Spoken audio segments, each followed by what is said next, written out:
Hello again, everyone. Welcome to today's Fireside Chat, MustardHub Voices Behind the Build, where we talk with people building, backing, and running better workplaces. I'm your host, Curtis Forbes.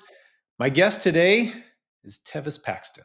Tevis is a startup guy with a primary professional focus being generating new revenue, strategic partner management, and launching new products. He's spent over a decade helping scale early to mid-stage startups and loves the opportunities and chaos that come with that. Currently, he's director of partner development at HiringThing, where he helps other software providers unlock recruiting, new hire onboarding, and HR workflow capabilities through their white labeled platforms. Thanks for joining us today, Tevis. Hey, what's up, Curtis? Good to see you, brother. Before we dive in, man, you are into sketch comedy. I love sketch comedy. How does this spill over into your work? Oh, yeah. So I'm a sales and launching partnerships guy. And I spent over a decade doing both improv and sketch comedy.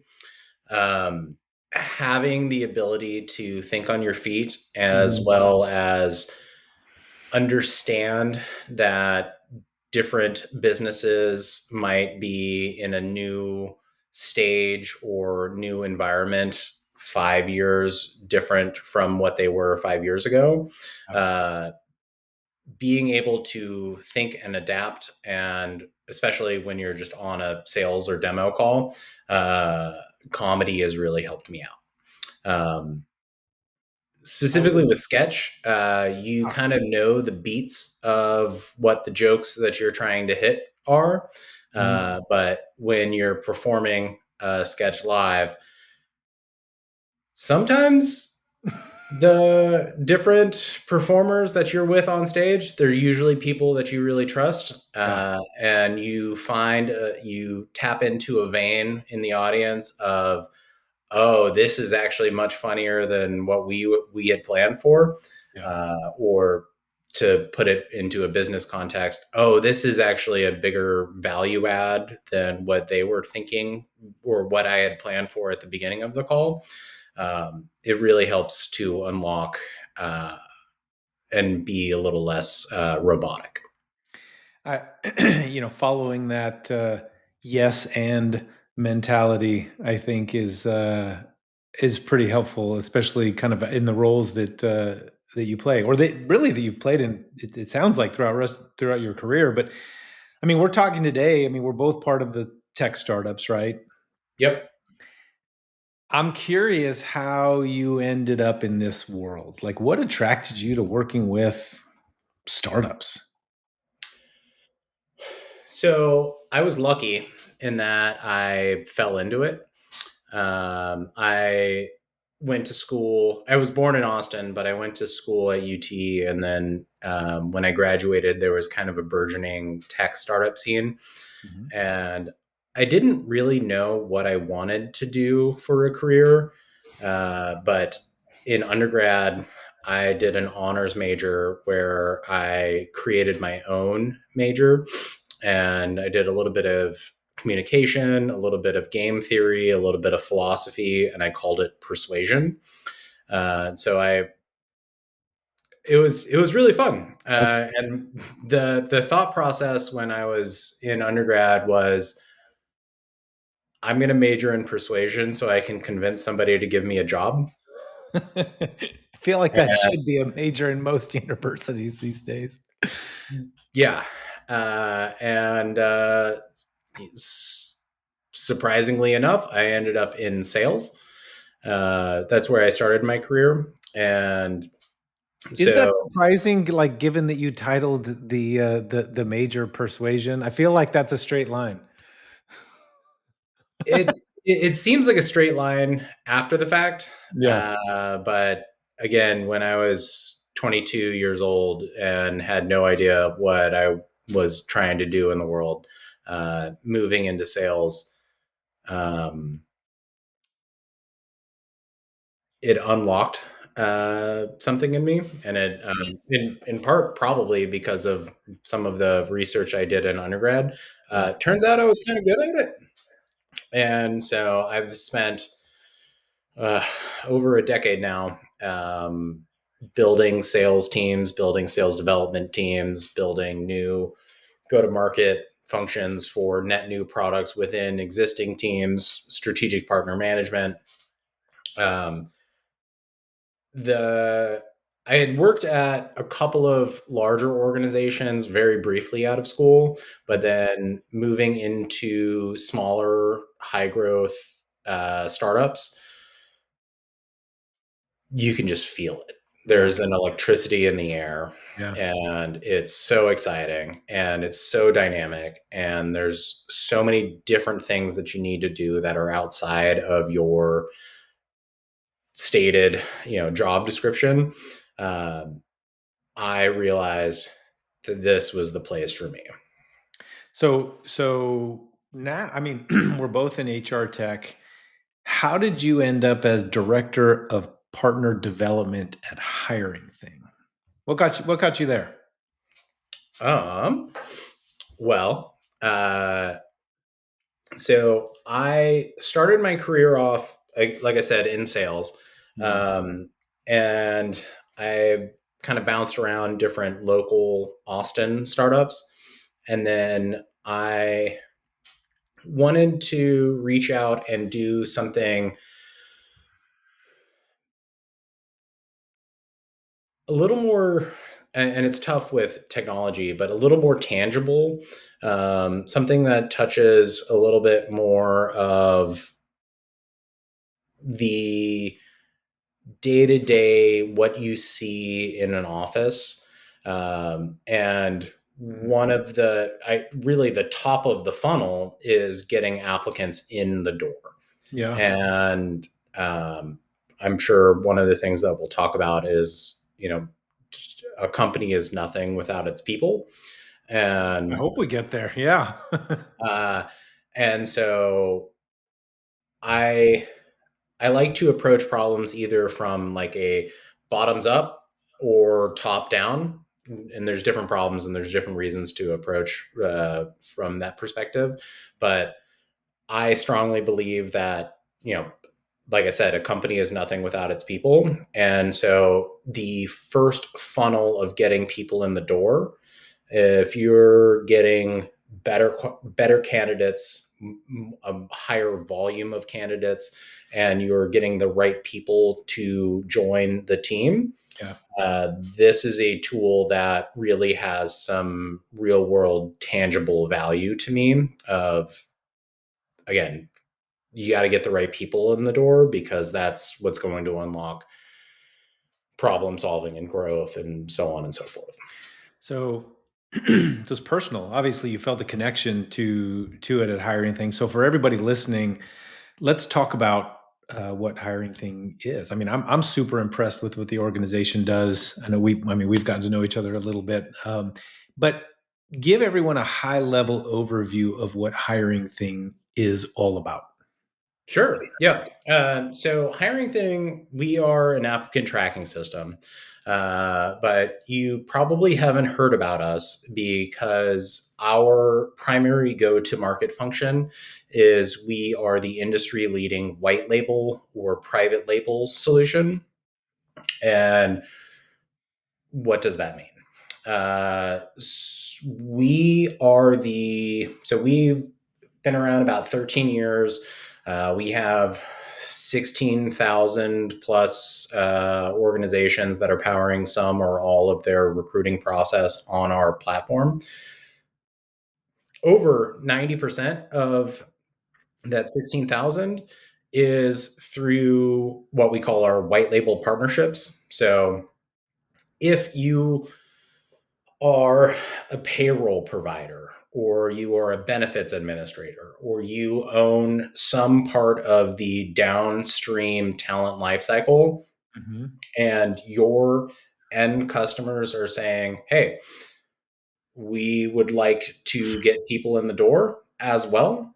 Hmm. Uh, instead of spending 2 years and $2 million building it yourself, you can call me at HiringThing, and we can build insert payroll company or insert other software solution or insert whoever needs recruiting tools, and we can brand it your own. We can plug it into your broader systems, and you're off to the races to start selling recruiting tools.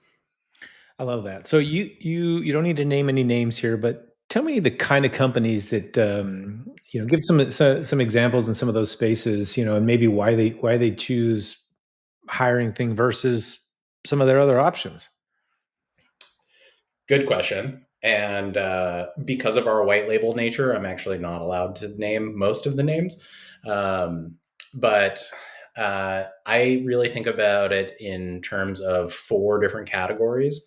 Okay. So, category one is downstream talent management tools. So, that's payroll, benefits administration, employee engagement, not unlike MustardHub, yeah. MustardHub. Um, so they have, if you think about the talent life cycle of like A through Z, Mhm. they have built out, D through Z, and we can help them out with ABC. Uh, Other category is vertical SaaS. So if you've built the go-to tool for anybody who manages a car wash business or anybody who runs a self-storage facility, Yeah. you are giving them all of the tools to run their business. And one of the tools that gets often overlooked is you need to hire people. So that's another category. Uh, HR consultants. Uh, you've built a book of business in Kansas City and everybody loves and trusts you to build employee handbooks. They will also come to you for recruiting help. You can now offer this software tool to your end clients. And then lastly is franchises. So headquarters has a lot of opinions about what recruiting should look like, but they Yeah. can't necessarily dictate that for each individual franchisee. Uh, but they can buy a tool and give it to the franchisees. And then they get reporting back up to the front, and then it can all be branded as they would like. Um, and I guess I would imagine to some extent, maybe even some private equity or more complex organizational structures would probably find this effective tool as well. Not so much. Yes, and no. There's a lot of different organizations, and this is one of the things that I spend a lot of my time on, and one of the things that I think is really important in building a like startup culture is being adaptable Yeah. and knowing what opportunities that maybe have not been explicitly drawn in the sand. How do you train and encourage employees to think about, well, this is one notch away from what we say we do on our homepage. This is two notches away, but we actually could get there a little faster. And what does that market mean, and can we unlock that? Hmm. So private equity, not necessarily. What we do end up finding is private equity firms will realize that a subset of their business fits into this, and then they'll make introductions to each of the Each of companies that those. they Okay. That's really interesting. So HiringThing, I mean, it definitely solves, you know, people problems for end users, right? Who engage with your platform either directly or through another organization. Um, someone in sales, who works directly with your customers, which you do. Um, what people problems is HiringThing obsessed with for your partner customers or the end users trying to hire and onboard talent, right? I mean, I think you had a great description of like the D through Z, and yeah. you're bringing them A, B, and C to fill a gap, right? Yeah. Tell me more about. how would you sort of qualify this, in terms of, some of that sort of greater, these greater people problems, I think, that we all have to deal with, right? Finding the Yeah. right people. So there's two lenses that I think through when starting to answer that question. Okay. One is the immediate, hey, why is someone using an applicant tracking system or an ATS? Um, and in that lens, I like to use like jobs to be done theory. So, like, why would somebody want to use one of these tools? Yeah. And generally, there are three buckets of value that somebody would use an ATS for. Okay. Um, I want to get a higher volume of candidates, like higher quantity. I want to get higher quality of the candidates that are in the funnel. And then time is money. And my recruiting and hiring team, if I can help them move through the candidates in the funnel as efficiently as possible. Mhm. And so when you're talking to an individual organization, they might have all three. They might have a really big pain point on one or the other. And so you just need to, I mean, this is kind of sales 101, but like you just need to ask them the questions for where the actual pain points are. And then any of those three broad buckets, we've got, 13 years of features that we've built out Yeah. for supporting any of those. Love that. So, you know, that's super clear now, kind of exactly how HiringThing adds that value and,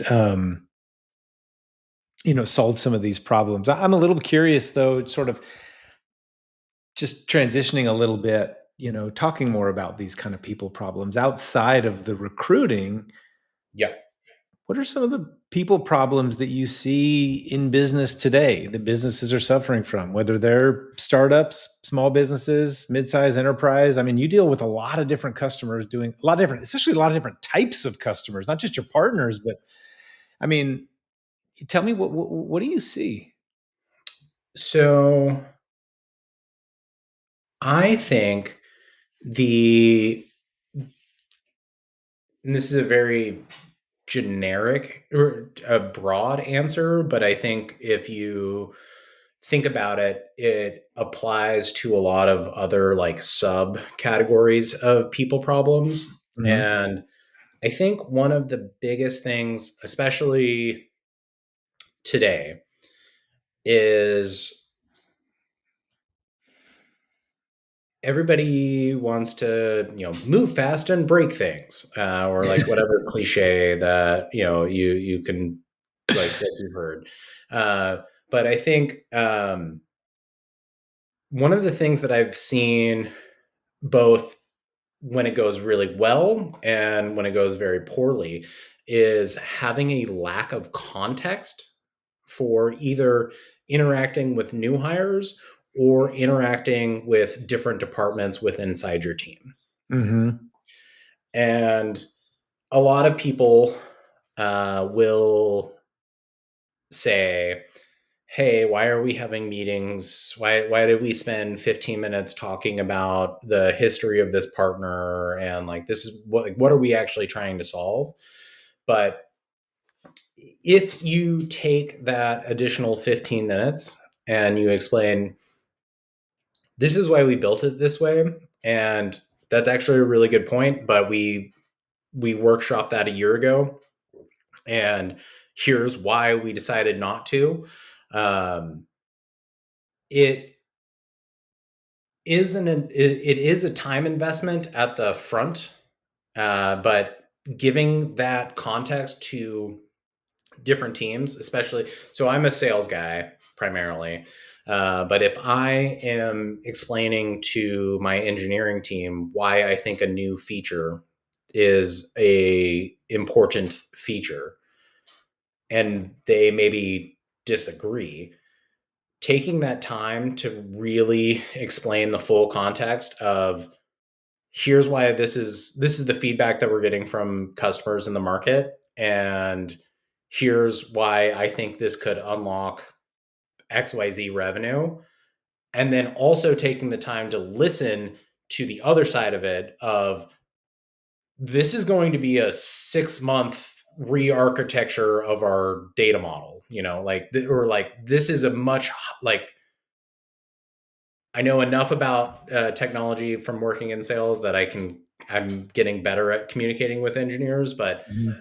if it's the request that you have that you think is just build this button is actually $10 million of engineering resources, Sometimes, yeah. well, maybe I don't want that button as much as I thought I Yeah.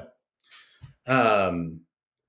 It's also really, really helpful from a culture and just people status. So I anybody that I hire, I encourage them to shadow along with different departments, especially when they're first getting started. And so you'll hear all of the like the usual, like marketing is sending leads and then sales says none of them are qualified, and then sales closes deals and partner success has concerns about like sales is just pushing anything through the funnel.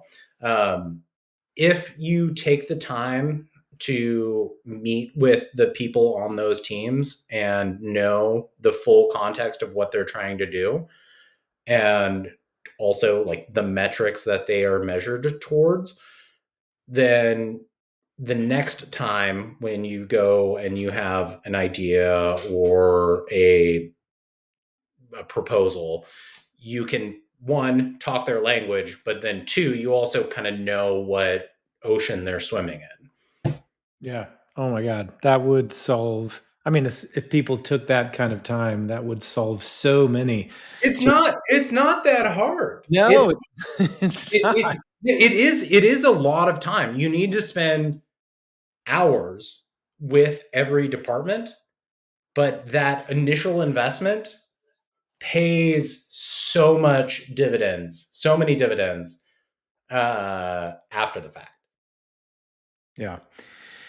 Yeah, it really does. I mean, like you said, from a culture building, just relationship building standpoint, right? People can understand that we all have responsibilities. We're all trying to move the needle in a particular way. And, and we're all also, well, theoretically, we should be sitting on the same side of the table, pushing it in the same direction. Sometimes it can feel like a push and pull. And, Yeah. if you don't take out that time that you're talking about and that context is lost, it can feel like we're, internally fighting our own team members when, in actuality, we're really working towards the same goal. So, I think Uh, that's good context.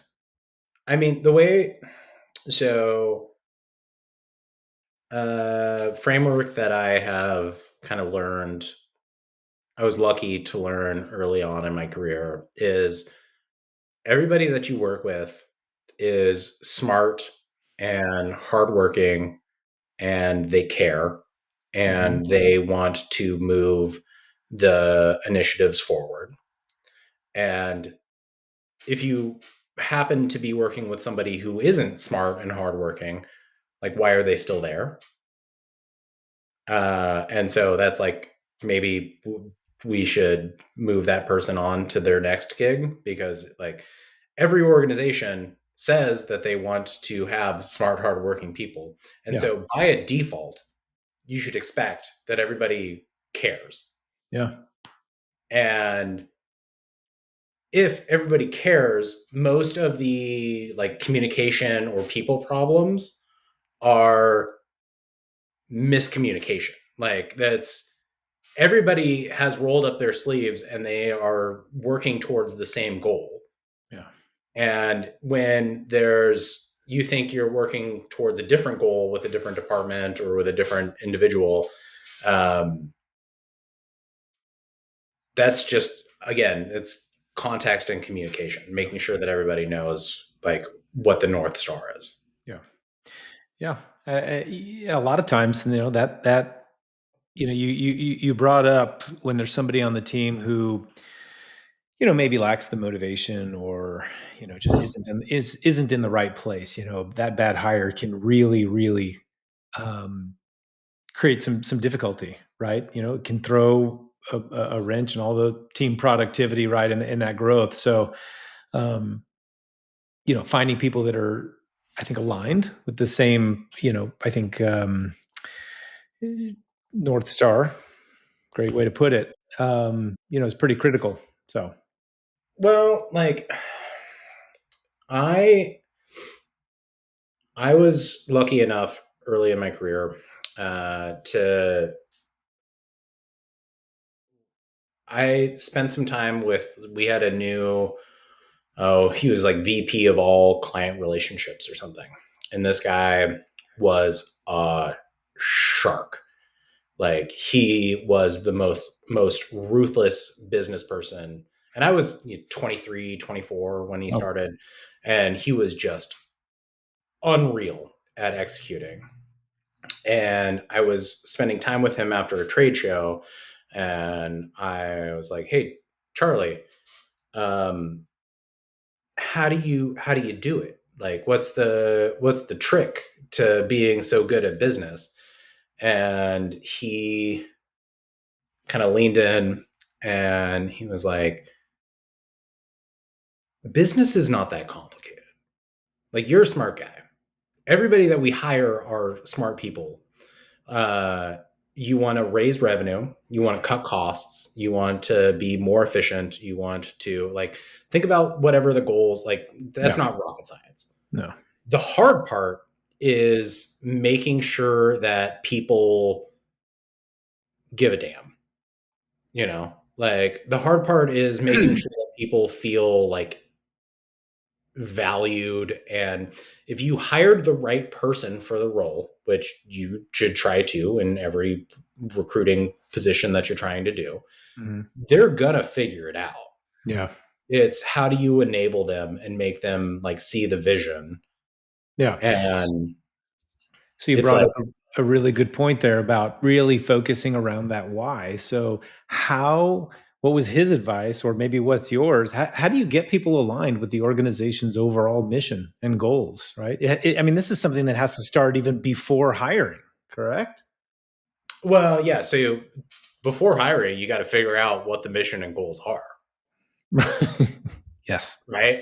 And that's a thing that I've seen at organizations, right? Like you can have 200 extremely smart people, and depending on the department head that you talk to, you're like, "Hey, what are we trying to do here?"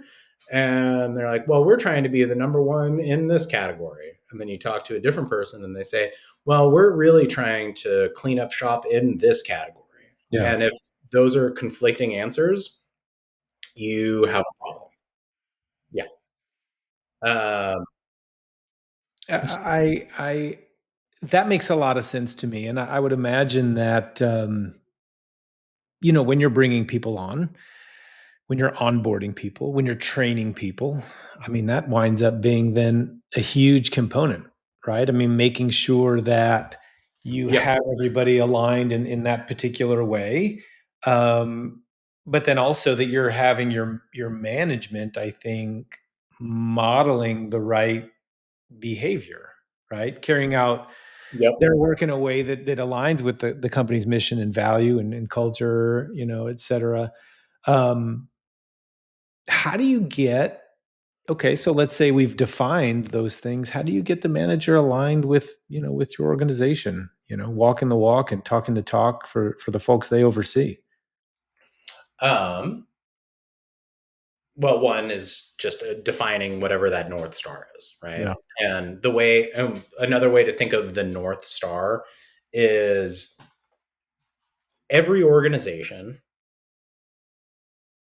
every high functioning organization should be able to explain what you do, your unique right to win in less than 3 sentences. And those 3 sentences should be something that I could explain to my mom, who does not know anything about technology. Okay. And so that's like the North Star is like for HiringThing, we are the leading white label applicant tracking system. Mhm. We support any other software that needs a recruiting function, and we have better technology tools and integrations than anybody else. Um, asterisk, mom, this is a software that helps company hire people. So if you can have that North Star, Mhm. your managers should know that North Star and also agree with it, right? So Right. if they have pushback on that, that's actually good, because a lot of the people who are closest to the work know the closest of what problems that they are solving. And so if your sales manager sees that this is actually not the message that's resonating and this is not what people are buying this for, Yeah. well, maybe we need to adjust our North Star. Right. But as long as, so you get managers on board with what that North Star is, and then from there, give them the tools to make their team successful. This sort of bleeds into a topic that I really like to talk about, because I get the impression that a lot of business leaders try to fix a problem in an area like sales or marketing or ops, Yeah. or in their tech stack that aren't actually the problem. Like a lot of these actual, people problems stem from inconsistent onboarding or not getting new hires, fully connected, or hiring against core values and things like that. We talk about finding these right people, right? And if they push back, maybe they're not the right people, or maybe something has to change, right? You bring up a lot of really interesting points there. And I guess I find that there are a lot of instances where we have, or people feel like they've identified problems in sales, marketing, ops. I mean, you name it, a bunch of different things. When they're actually an alignment problem or a problem with the people or inconsistent onboarding, not getting new hires fully connected. How do you steer these organizations in the right direction? How can they, how can you guide them to see that light or that North Star?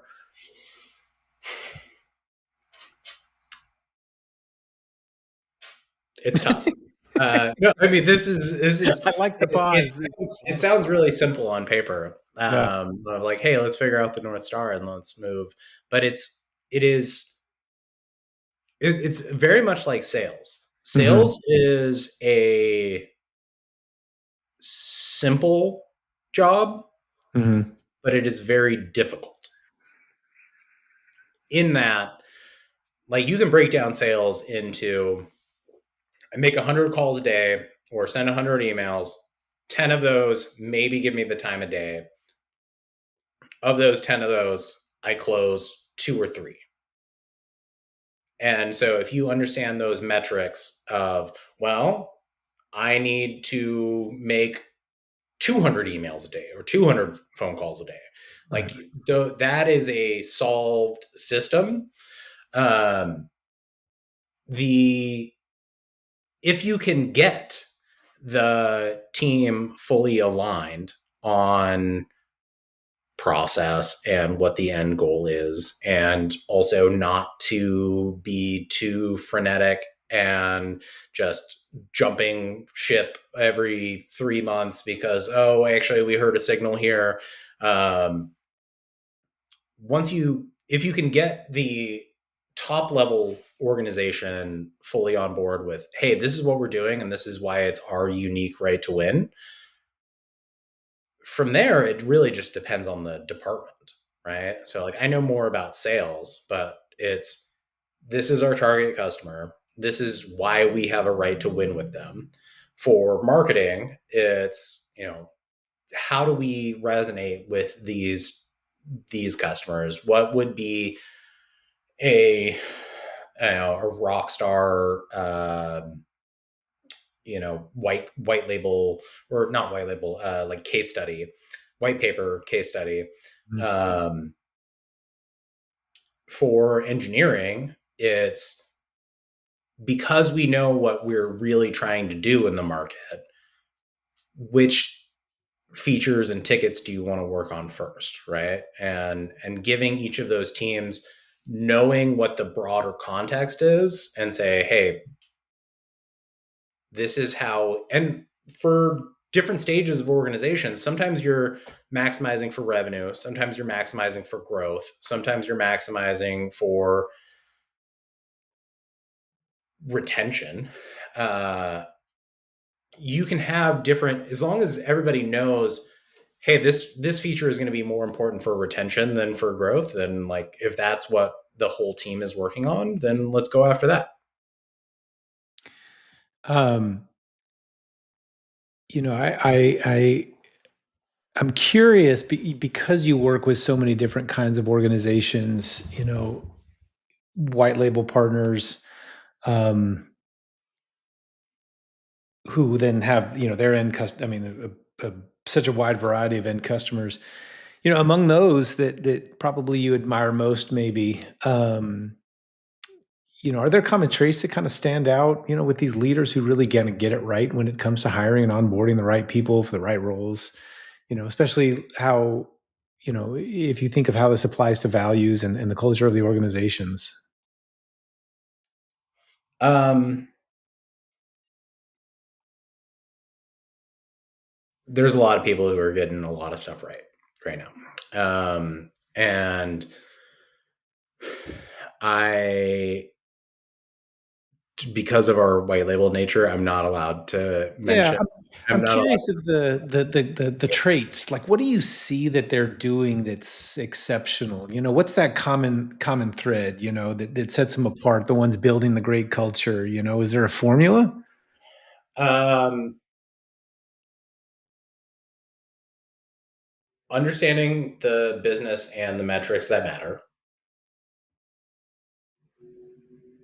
doing the work to make the people stuff happen for said business metrics.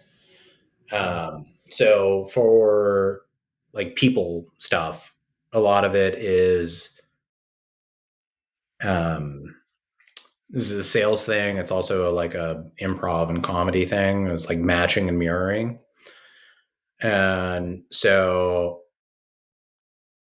I've managed a healthy amount of sales reps over the years. Okay. And some of my best sales reps are not unlike myself, very outgoing. They will just chat for 2 hours. Some of my rock star sales reps are extremely introverted. And so when you are talking with them about like, hey, what do you want for your career? If you can meet them on their level and I mean, just matching and mirroring is very basic of like people like to interact with people who engage in the world in the same way that they do. Yeah, people who are like them. I mean, that makes sense. Uh, so matching and mirroring, make it fun. And fun is also like like a subcategory of matching and mirroring. So we spend 30% of our life at work. Hmm. Come on, man. Like you don't want to dread it. Like No. you want to have some jokes. And like again, this is how you figure like what does fun mean for different individuals. So make it fun. And then lastly, make it matter. So make it matter can mean a couple of different things. The two primary categories that I've learned when managing folks are what is the like company purpose? Like, are we changing the world? Is this a thing that we like? Is this a mission that I really want to get behind? Or does your role at this organization matter for you in your broader career? Hmm. And I got my start selling online marketing to self storage facilities.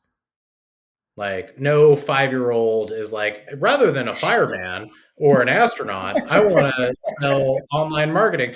But I loved that job. Yeah. I loved it because I knew that my managers had given me the path for what it meant for my future career. And I also had the culture for everybody that I worked around with. And I was ready to take a bullet for anybody on that team Uh, because we were building not something, again, who really cares about an additional online marketing channel for self-storage facilities? But we knew that this was going to be a valuable like company and checkmark on our resume, yeah, and doing it for each other.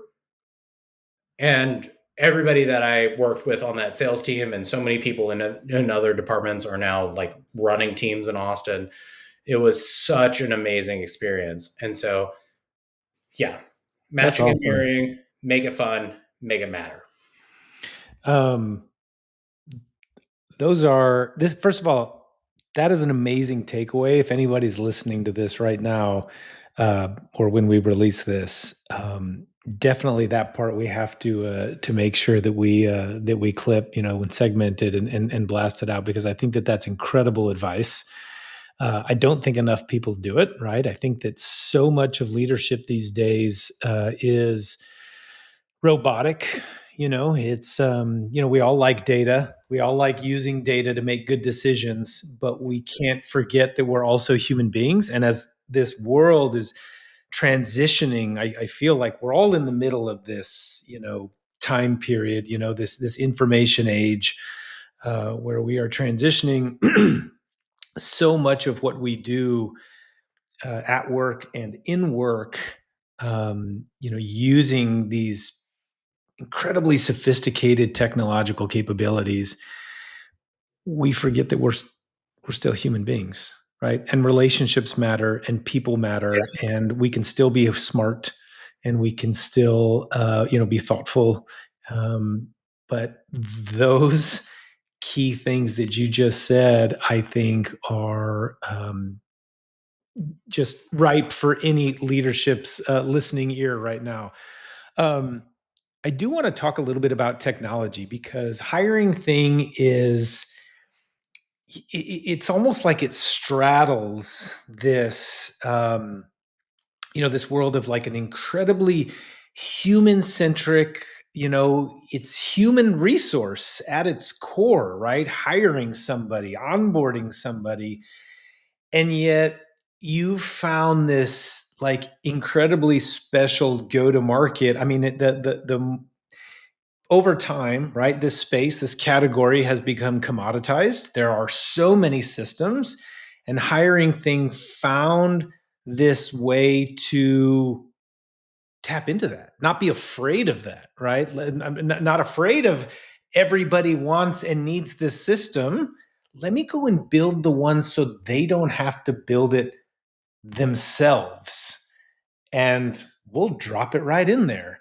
So that fascinates me, by the way. And so you've taken this incredibly human centric, um, you know, concept. You've, Mhm. created this like incredibly savvy tech play out of it.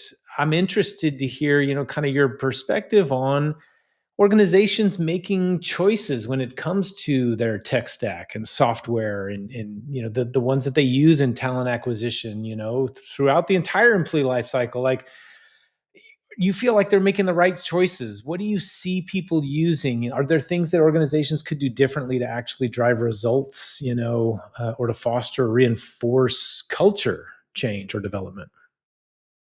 Yeah.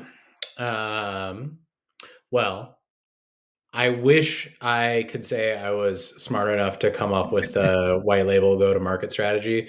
We started that years before I got here. And when I was going through the interview process to be the director of partner development, it honestly took me a little bit before I really appreciated like how interesting our kind of unique position in the market is. So definitely not me. There's a lot of people that are really extremely smart on my team that kind of figured You'll out have that. to tag them when we release the video. Tag them on LinkedIn. Oh, sure. Um, the the way I think about what software really any organization uses kind of goes back to that jobs to be done theory. Mm-hmm. And so, what do you care about as an organization, and what are the either input or output metrics that are important for different teams? Mm-hmm. And so, like, just for sales, right? We internally we use HubSpot as a CRM. Okay. And for input metrics, I care about number of calls, number of emails, number of demos, number of contracts sent. But for output metrics, I care about revenue closed. And so you build the system to manage the inputs, but you build a culture and tracking organization to uh, care about and track the outputs. Now, when we're talking about HR and like people organization, those on the surface seem a little more nebulous, but if you start to scratch a little under the surface, you can actually build some pretty trackable things on that. Retention, growth in like individual employees' growth in their careers. Uh, uh, what is it? Like, will they recommend this company to somebody Oh, else? like net promoter. Sure. Yeah. Net promoter score. Um, there are various data fields that you can use to track if an employee is doing well or thriving or not. Let, And let me ask you then to that end, right? A lot of these systems spit out a lot of data. Like, do you ever see a disconnect between what's being tracked and maybe what actually drives results? Like maybe people are following a lot of red herrings or, a lot of noise and not so much some signals. so that's a double-edged sword, because like with the cliche of like what gets measured gets managed, um, and you do need to measure the like. I strongly believe you need to measure the inputs, and then you need to have a strong sense of humility when measuring the outputs. Hmm. Now, this is specifically in regards to like HR fields. Um, you don't have to have as much humility with sales. Like, hey, do we have dollars on the books or not? Right. But measuring net promoter score, like, have we built a system that is going to just optimize for what we're hoping for? Or is this actually giving us a signal rather than noise for all of the chaos that is dealing with human beings? Um, it's tough. I think the I was actually taking a note on this. So I think the two ways to think about this are consistently measuring the outputs Hmm. and knowing what those outputs mean for, and because every organization is different, and what do you care about? And also giving yourself that humility and flexibility for this is what got us here, but this is, we actually maybe care about half of these metrics less, and the metrics that are going to get us to the next stage are going to be more important. And so not being so rigid in what you're tracking, basically. Yeah. It kind of leads me into this question about. I'm curious, just from your perspective, Yeah. and I think that the perspective is a good one because you deal with so many different types of organizations that do different, different types of things. This isn't necessarily like vertical specific, software or space that you're in. Yeah. Just a common misunderstanding that you see amongst business leaders when it comes to their people dynamics, and sort of thoughts on how to counter that. So, as a personal belief, everybody thinks that their problems are super unique. They're kind of all the same. Every time I've started sales in a new industry, and they're like, "Well, it's really difficult because we have to deal with gatekeepers, and then you have to Mhm. negotiate on pricing, and it's really unique for our industry." And then you get started and you're like, okay, yeah, that's like there's different terminology and you have to kind of know like the market trends, but it's all the same like broad strokes. Mhm. um I'm sorry, could you, I'm answering the first part of that question. What's the, I lost.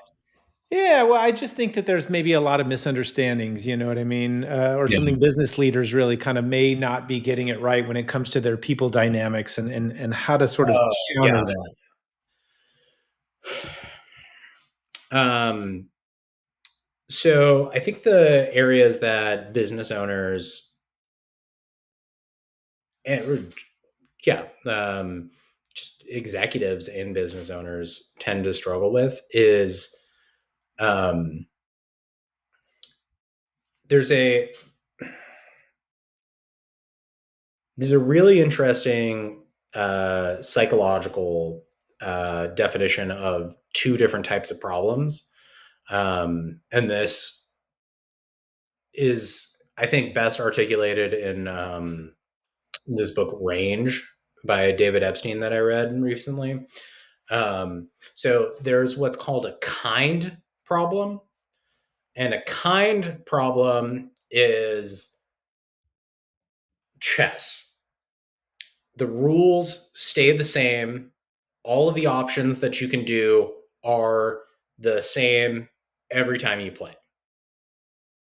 And then there are what are called wicked problems.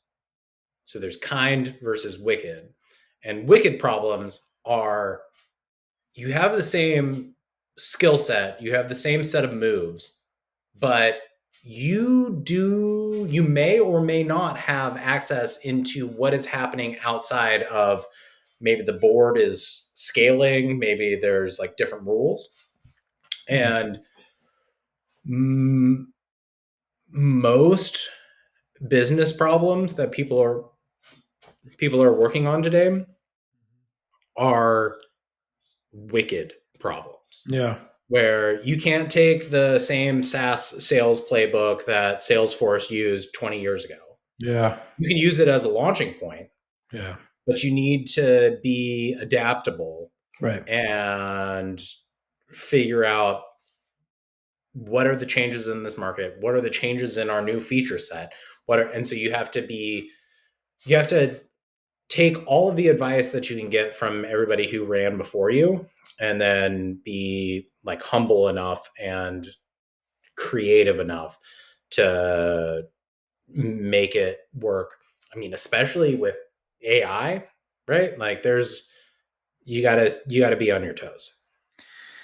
You know, I always like to kind of close or wrap up with, how we, you, but in particular, would give advice, right, to a business leader if they came to you, looking to learn how to truly get it right, from day one when it comes to growing, retaining their team, building that culture. I want you to repeat those three things because I honestly think that's the message here, and it's so impactful. So if somebody turns to you and asks you, what do you tell them?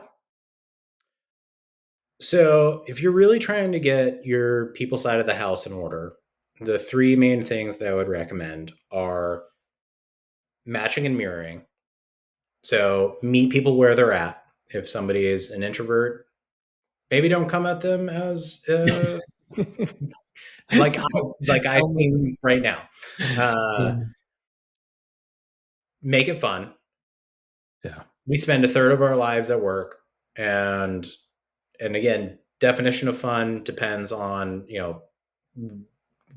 what that, if you're matching and mirroring, knowing what that person's definition of fun is, and then also make it matter.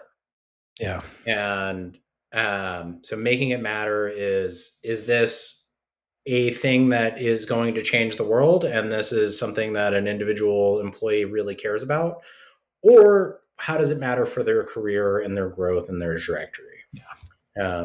Like, one of the things I tell every new hire that I employ is, I have done my job poorly if you continue to work for me for the rest of your life. Like, you should, if I'm doing my job correctly, you should grow on and manage your own teams and move into wherever you want me to help you move to. Yeah. But if you're still here in 5-10 years, like, I've dropped the ball. I think that's probably a really good sign of a leader. I like that. It's a good takeaway. I also really like the unique right to win. That is another really great a great little nugget from today. Thank you so much, Tevis. Man, I really appreciate your insights so much. This has been a great chat. I've been super glad to have you here. I appreciate it, Curtis. It's been a blast. Yeah. And thank you all for tuning in to MustardHub Voices Behind the Build. Please share this fireside chat with a friend or colleague, and be sure to like this episode and follow us from wherever you found it. Be sure to check us out at mustardhub.com to see how we help companies become destinations for workplace happiness and turn culture into a competitive edge. Until next time.